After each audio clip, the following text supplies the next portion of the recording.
쿠하, 여름이 가기 전에 찾아온 무서운 게 딱 좋아. 여름 가기 전에 한 번 더 하고 가겠습니다.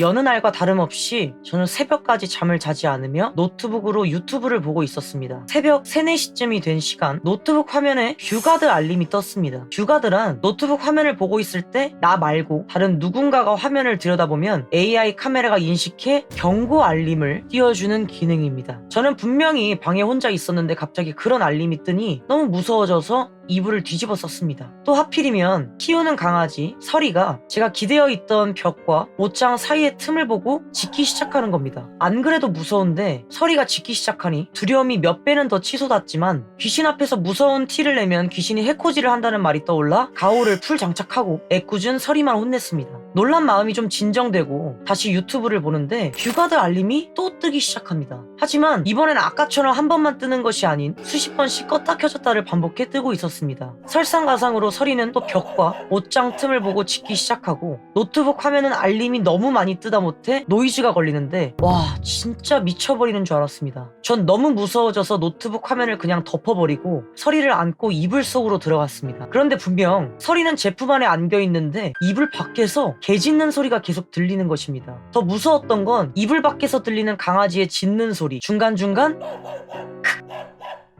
거리는 사람의 웃음소리도 같이 들려왔다는 겁니다. 그렇게 두려움 속에서 기절한 건지 잠든 건지 모른 채 다음 날이 밝았습니다. 날이 밝자마자 어머니의 방으로 가 새벽에 있었던 일을 말씀드렸는데 어머니께서 하시는 말씀이 무슨 소리야? 설이 어제 나랑 잤는데? 이 말을 듣고 주변을 둘러보니 설이는 정말 어머니의 옆에서 자고 있었습니다. 그렇다면 어젯밤에 저와 같이 있던 설이는 무엇이었을까요? 저는 아직도 그때 그 상황이 꿈이었는지 현실이었는지 헷갈립니다. 추가로 저 일 이후로 제가 진짜 꿈꾼 건가 싶어서 유튜브 시청 목록을 확인해봤는데 제가 본 적도 없는 시청 목록과 알 수 없는 제목으로 된 영상들이 가득했습니다. 시청 기록을 보여드리고 싶은데 그때 아버지께서 부정탄다고 기록을 다 지워버리셔서 남는 게 없네요 라고 적어주셨습니다. 컴퓨터가 고장났네요. 포맷하세요. 제가 이거랑 비슷한 일을 겪었던 적이 있었거든요. 이게 어떻게 보면 강아지랑 관련된 사연이잖아요. 예전에 초등학생 때 저희 집에 수원에 살고 있었어요. 그때 저희 집 구조가 어떻게 됐었냐면 여기가 현관이에요. 그럼 현관 들어오면 바로 이쪽이 거실이야. 여기 이제 뭐 신발장이 있겠죠. 그럼 이쪽에 이제 그 소파가 있고 여기 TV가 있고 그리고 여기에 이제 장식대가 있었어요. 어떤 장식대였냐면 바퀴가 이렇게 달려 있어가지고 이렇게 연결되어 있는 요런 식의 장식대였어요. 되게 약간 좀 앤틱한? 근데 이게 어떻게 되어 있냐면 아무래도 다리가 일반 의자 다리가 아니고 바퀴 형식이다 보니까 이거를 밑에 이제 고정시키는 버튼이 따로 있어요. 고정시켜 놓으면 세게 밀지 않는 한 웬만하는 걸로는 움직이지 않아요. 근데 저희 어머니께서 그때 운동을 하신다고 장식대가 이렇게 판이 위에가 있으면 이쪽에 초록색 짐볼을 이렇게 껴놨어요. 이게 고무로 만들어진 거라서 뺄 때 그냥 이렇게 빼면 안 돼. 옆에서 주먹으로 툭 이런 식으로 빼야 되는 그런 상태인 거야. 이게 쉽게 빠질 리가 없단 말이지. 근데 그때 저희 어머니께서 그때 키우던 강아지랑 같이 자고 있었어. TV를 보면서 엄마가 이제 자는데 뭔가가 둥 이런 소리가 들리더래. 그래서 뭐지 하고서 눈을 딱 떴는데 여기 걸려있던 짐볼이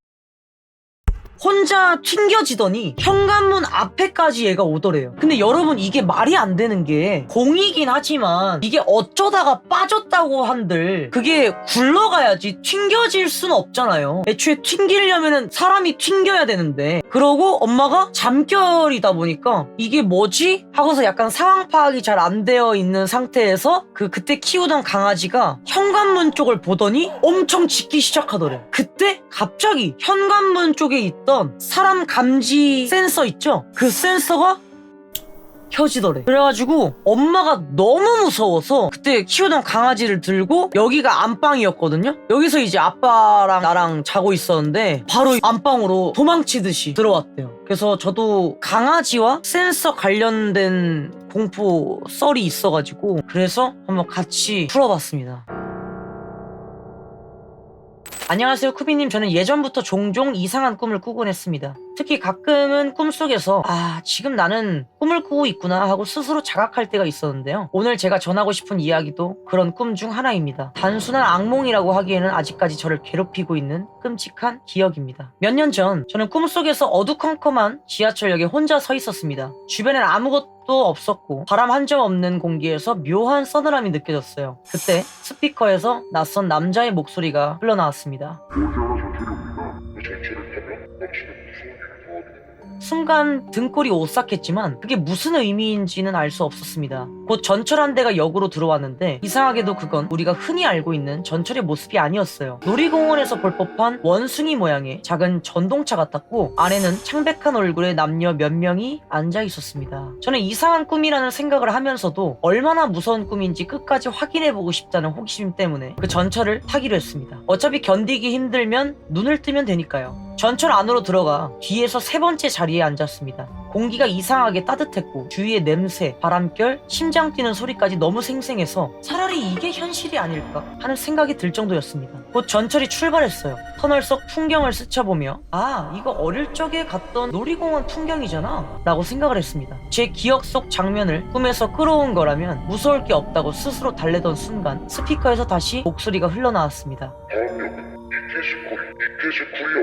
이케즈쿠리라는 단어를 듣는 순간 등줄기에 식은땀이 타고 내렸습니다. 이케즈쿠리란 생선을 산채로 회를 뜨는 걸 말하는 단어였거든요. 설마 라고 생각하는 찰나 뒤쪽에서 갑자기 끔찍한 비명이 들려왔습니다. 뒤를 돌아본 저는 숨이 막혔습니다. 전철 맨 뒤에 앉아있던 남자에게 누더기 옷을 입은 4명의 어린아이가 몰려 있었습니다. 아이들은 칼을 들고 남자의 배를 찌르더니 그대로 갈라 살을 발라내고 있었습니다. 핏물이 튀고 내장이 바닥으로 떨어지는 소리까지 너무 선명했어요. 코끝을 찌르는 악취까지 느껴졌고 제 온몸은 공포로 굳어버렸습니다. 그때 제 바로 뒤에 앉아있던 여자를 보았습니다. 창백한 얼굴로 아무런 표정 없이 아무 일도 일어나지 않는 듯 앞만 바라보고 있더군요. 그러나 그 평온은 오래가지 않았습니다. 스피커에서 또다시 안내방송이 울렸습니다.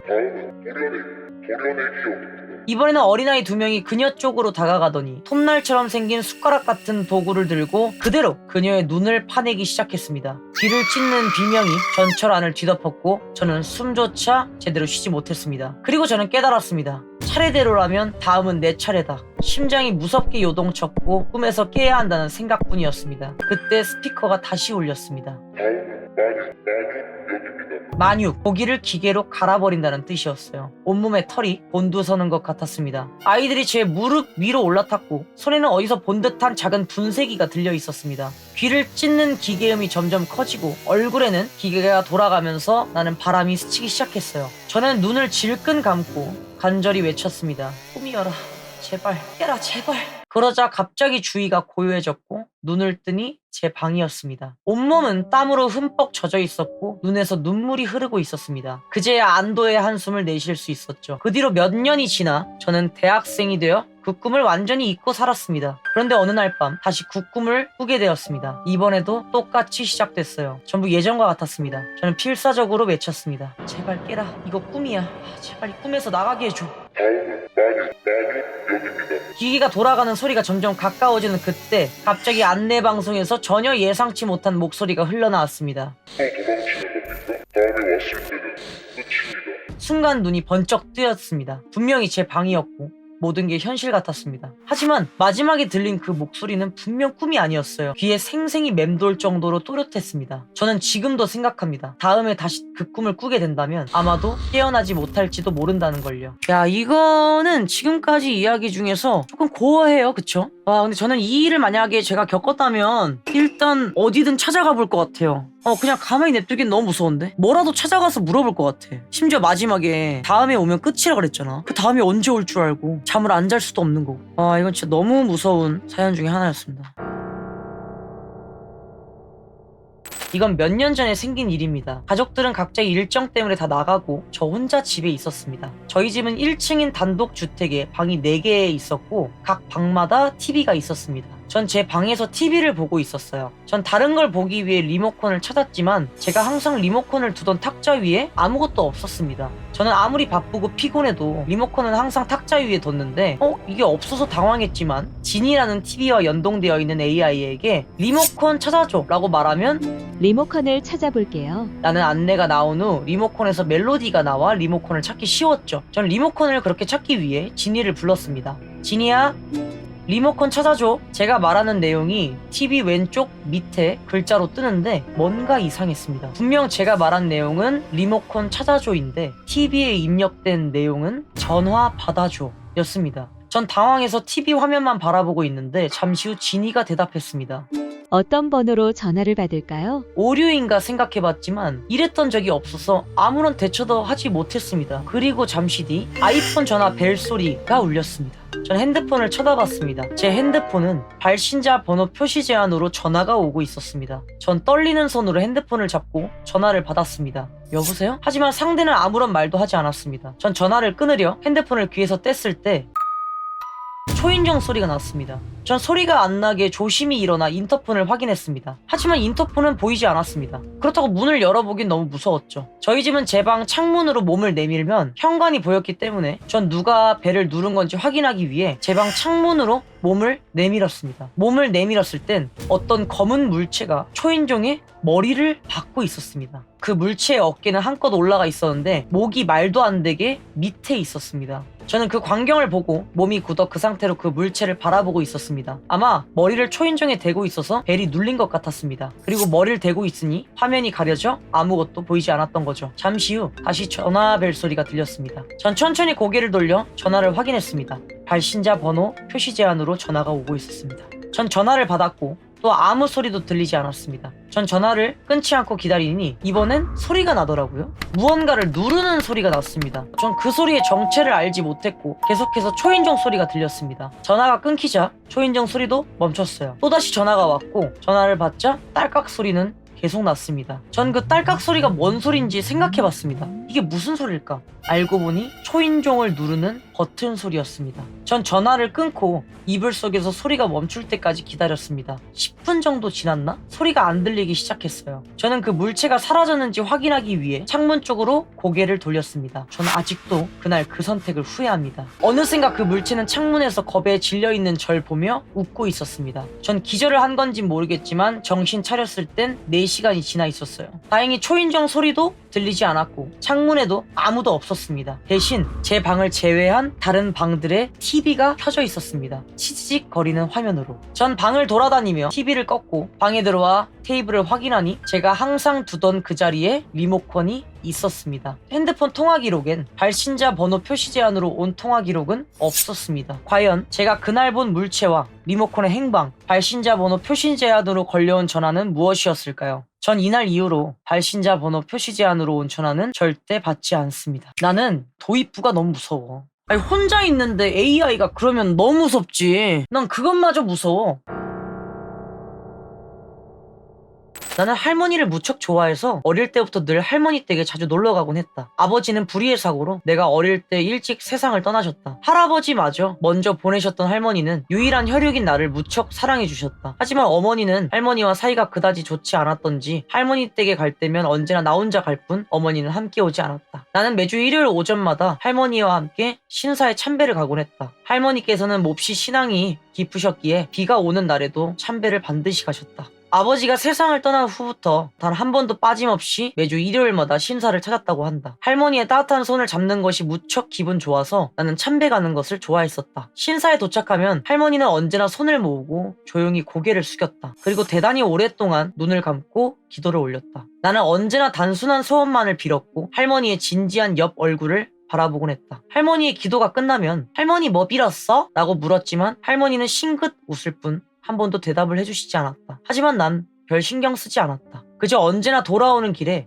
할머니가 사주시던 아이스크림을 기대하며 할머니와 이야기를 하며 돌아오곤 했다. 그러나 한편 나는 어릴 적부터 영 능력이 강하다고 할까 계속해서 나쁜 영에 의해 괴롭힘을 당하곤 했다. 매일 가위에 눌리다 보니 도저히 잠을 잘 수가 없어 불면증에 시달리곤 했다. 자고 있던 와중에도 누군가 다리를 만지는 것이 느껴지거나 뱃속에서 바늘로 쿡쿡 찌르는 것 같은 느낌이 드는 등 점점 괴롭힘도 심해져 갔다. 어머니와 함께 영능력자라는 사람을 몇 번 만나보기도 했지만 무슨 일을 해도 소용이 없는 데다 돈도 엄청나게 들어서 나도 체념하고 그저 괴로워하고 있을 뿐이었다. 중학교 3학년이 될 무렵에는 그 정도가 점차 심해져 교통사고도 여러 번 당하고 매일 밤마다 가위에 눌리곤 했다. 거기에 귀신 때문인지 환각마저 보이기 시작해 학교에도 못 나갈 지경이었다. 그러자 할머니는 집에 혼자 있을 내가 걱정되셨는지 어머니가 회사에 가면 언제나 집에 와서 내 손을 꼭 잡아주셨다. 그나마 할머니와 함께 있는 시간만이 내게는 유일한 안식을 취할 수 있는 순간이었다. 어머니는 일 때문에 집에 돌아오는 게 늦어서 그다지 이야기도 잘 나누지 못했다. 그 사이 나는 거식증에 걸려 매일 구토를 하다가 반대로 과식증에 걸리기도 하는 등 몸 상태와 정신이 모두 불안정한 상태였다. 너무 힘든 나는 안 좋은 시도도 몇 번이나 했었다. 하지만 그때마다 실패해 사는 게 너무나도 괴로운데 정작 죽지도 못하는 최악의 상태에 빠져 있을 뿐이었다. 그 탓에 언제나 할머니와 함께 가던 참배도 하지 못했다. 그리고 내가 중학교를 졸업하자마자 나의 유일한 버팀목이었던 할머니마저 세상을 떠났다. 나는 펑펑 울었다. 한동안 할머니 방에 틀어박혀서 할머니의 옷이나 이불을 꼭 끌어안고 눈물만 흘리고 있었다. 하지만 그 와중에도 어머니는 평소처럼 태연하게 회사에 출근을 했다. 솔직히 어머니 덕분에 먹고 살고 있는 건 맞지만 그런 모습에 화가 치밀었다. 그리고 할머니가 돌아가신 지 2주 정도 지났을까? 점차 내 주변에서 나쁜 영에 의한 괴롭힘들이 사라지기 시작했다. 내게 딱 4명만 있던 친구 중 한 명은 전화로 네가 가지고 있던 아픔들을 할머니가 모두 가지고 천국으로 가신 걸 거야 라고 말했다. 그 이야기를 듣고 나는 또 눈물을 참을 수가 없었다. 1년 정도 지나자 나는 완전히 그 괴롭힘에서 해방되었다. 제대로 학교도 다닐 수 있게 되었고 아르바이트도 하면서 친구들과 즐거운 나날을 보내고 있었다. 그러던 와중에 할머니가 사시던 집을 팔게 되었다. 집을 정리하기 위해 나는 오랜만에 할머니 댁을 찾았다. 이제는 할머니에 대한 그리움도 조금씩 옅어지고 있었고 매일 무덤을 찾아 할머니와 이야기를 나누던 무렵이었다. 서랍을 정리하고 있는데 보자기에 쌓인 할머니의 낡은 일기장이 몇 권 나왔다. 그것은 매주 일요일마다 쓰신 것이었다. 일기를 읽고 나서 나는 정신을 잃을 것만 같았다. 처음으로 일기가 써진 날은 아버지가 돌아가신 날이었다. 그때까지 나는 아버지의 죽음이 사고로 인한 것이라고 알고 있었지만 실은 안 좋은 선택이었다고 일기장에 적혀 있었다. 원인은 어머니의 바람이었다고 한다. 충격이었고 눈물이 나왔다. 하지만 다음 페이지를 보았을 때 순간적으로 온몸에 소름이 돋았다. 거기에는 나를 향한 할머니의 증오가 고스란히 담겨 있었던 것이다. 그것도 처음부터 끝까지 전부 다였다. 나는 어머니가 바람 피운 상대의 딸이라는 문장부터 시작해 죽이고 싶다던가 죽어버렸으면 좋겠다 등 내가 알고 있던 할머니와 같은 사람이라고는 도저히 믿을 수 없는 이야기들이 적혀 있었다. 언제나 신사에 갈 때면 내가 괴로워하며 죽기만을 신사에서 빌고 있었다는 것이다. 그렇게나 긴 세월 동안 매주마다 천천히